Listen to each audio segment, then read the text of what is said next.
Presented by your local GEICO offices in Cypress, Katy, Spring, and Pearland. It's a special edition of the Warmup. We're bringing it to you from AT&T Stadium. It's one of our favorite times of the year, and it's not just because it's the holiday season, it's because it's playoff football time.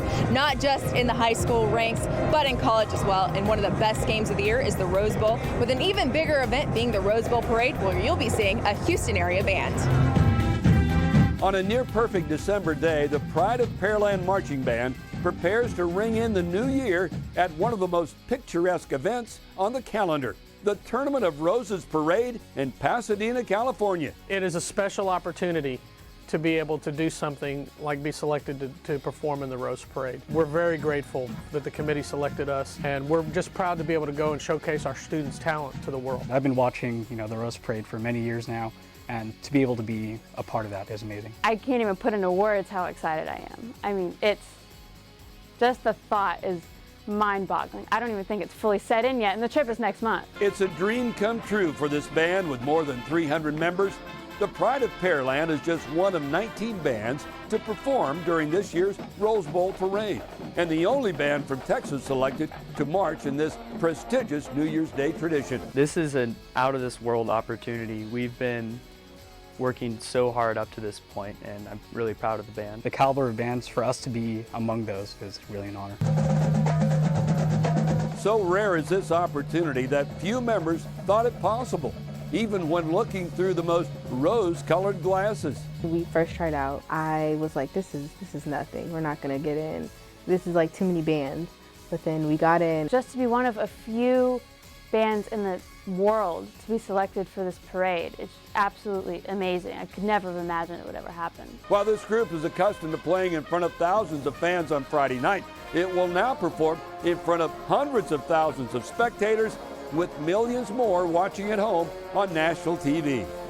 Add in the fact that marching through the streets of Pasadena is a little different than on the football field at the Rig, and there are challenges the band is working hard to overcome. We've been marching around the parking lot for hours at a time. Parade marching is a different skill than what we do in our marching shows, so we have to specifically work on those skills with the kids in terms of staying in lines and maintaining awareness when there's no grid on the field.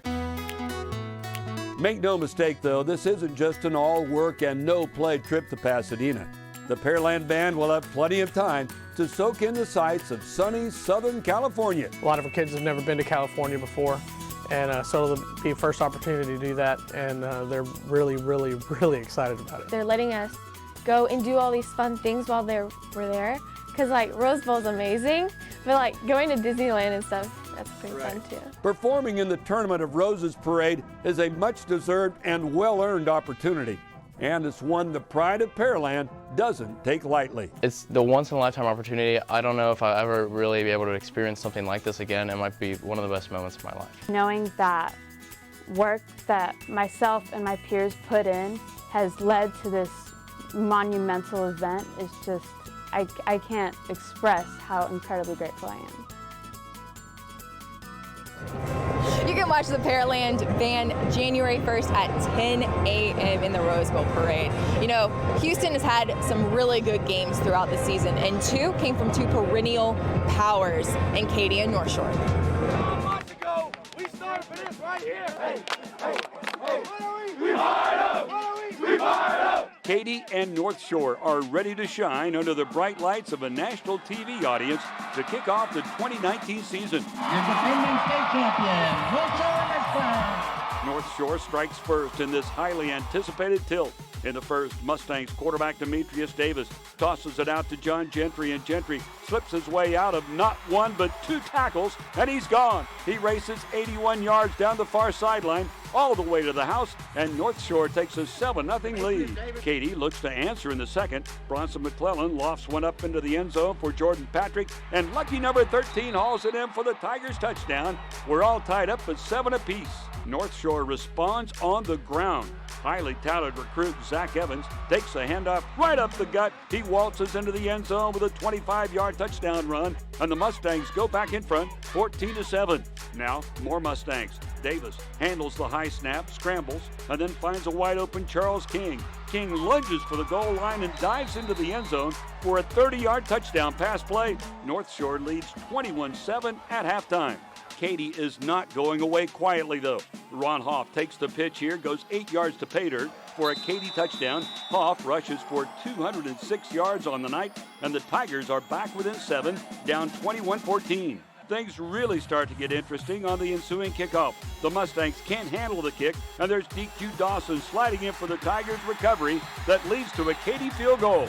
It's 21-17 midway through the fourth, with Katy facing a fourth down. But McClellan calmly connects with Sam Dunn in the end zone, and the Tigers take their first lead of the game, 24-21. Go, Katy, go!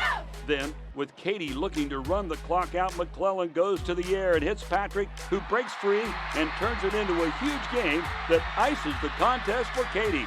What a way to start the season. Katy knocks off defending state champion North Shore 24-21, scoring 17 unanswered points in the second half. We did it! Let's go! We number one!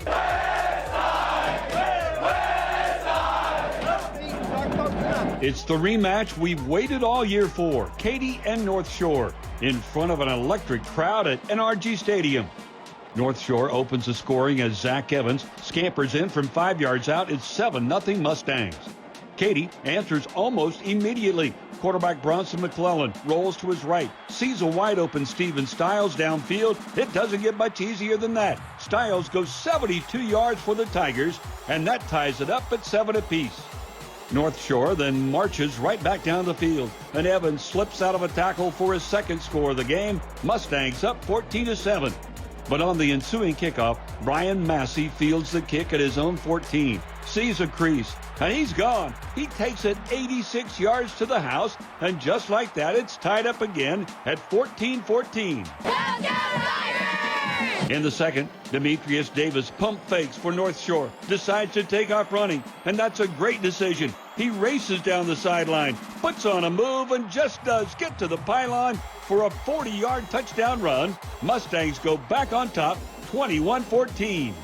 McClellan then says, hey, I can run a little bit too. He doesn't have anything, so he comes back to his right and darts in for a 7-yard touchdown. That evens it back up at 21 all. Late in the second quarter, North Shore on the move again, and Davis connects with Charles King. It's a 25-yard scoring strike, and the Mustangs reclaim the lead at 28-21.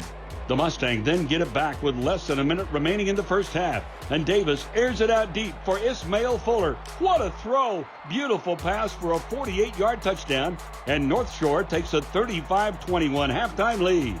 In the third, Davis drops back and doesn't have any open receivers, so again he scrambles, and what a run by the junior. He takes it 30 yards for the Mustang score. They lead it 42-21. What a game for Davis. He throws 3 touchdown passes. He rushes for 283 yards and 3 more scores. And North Shore avenges its season-opening loss to Katy with a 56-35 victory. The Mustangs move on to face the winner of today's game between Atascocita and Katy Tompkins. It was very major. You know, they beat us earlier in the season. We're just happy to get another chance to go after. I feel great. I can't wait to celebrate with my team. It was a great win, man. We got better today, so that's a big thing. It makes us feel good. It's a great accomplishment, you know, knowing that we put in work day in and day out, and this is the end result. Katy and North Shore is always an instant classic, but the Houston scene has had some new schools making names for themselves. Let's take a look at some of the teams who missed the terrible twos. The high school scene in 2019 was flooded with new school talent. Having 4 varsity squads in their second year of play make it to the playoffs.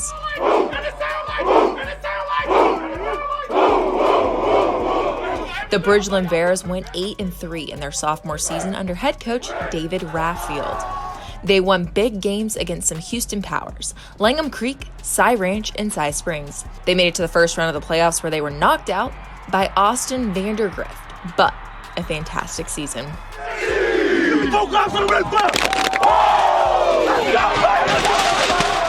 Katy Taylor was another second-year squad that went 8-3 on the season. The Panthers made it through a solid 10-5A district.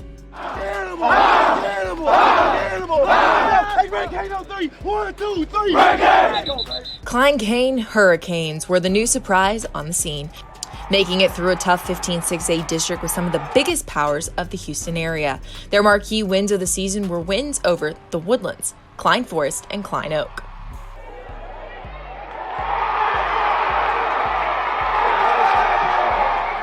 Last but not least, your new state champions, the Shadow Creek Sharks. What a 2-year run this team has had, as they have a school record of 31-1, avenging their only loss in school history in the state finals in 2018 by winning the state championship in a thrilling victory at AT&T Stadium with solid defensive play and a perfect 2019 campaign. All of those teams and their success, especially the ones that made it right here to AT&T Stadium. Up next, though, we have a team that made a Cinderella run through the playoffs. In 6A Division II, Cy Creek met Katy Taylor at NRG Stadium. Katy Taylor strikes first as CJ Tolbert trots in for a 4-yard touchdown run, and the Mustangs race out to a quick 7-0 lead. Go Mustangs! After a Taylor field goal, the Mustangs come up with a big play on special teams. Juan Ramiro forces a fumble on the return, and after a wild scramble, Cecil Ivy Jr. falls on it in the end zone for a Mustang touchdown. Katy Taylor up 17-0. Then it's Taylor's defense getting in on the fun. Trevor Woods reads the route perfectly and picks off the pass, and there's nobody between him and the end zone. It's a 40-yard pick six. Katy Taylor up 24-0 after one. Taylor responds to Cy Creek scoring as Jay Jensen III lofts one downfield to a wide open Tanner Isola for a 35-yard touchdown, and Katy Taylor leads 37-7 at halftime. In the third, Jensen rolls to his right and fires into the end zone for Gavin Bulow. He does a nice job to get his foot in bounds, and Katy Taylor cruises past Cy Creek. 58-20 is the final. The Mustangs will meet Austin Westlake next weekend for the state semifinals. This performance wins Katy Taylor our Team of the Week, and the post-game celebration on social media was a buzz for this team, who are the dark horses of the playoffs.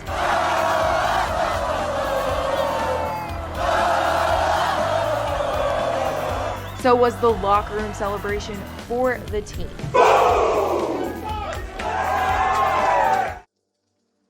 Thank you for watching this episode of The Warmup. Don't forget to tune in to Chevy's Inside High School Sports Saturday at 11 p.m. It's brand new time on KHU 11. The Warmup is presented by your GEICO local offices in Cypress, Katy, Spring, and Pearland. To get a quote or more information, go to geico.com/DFW.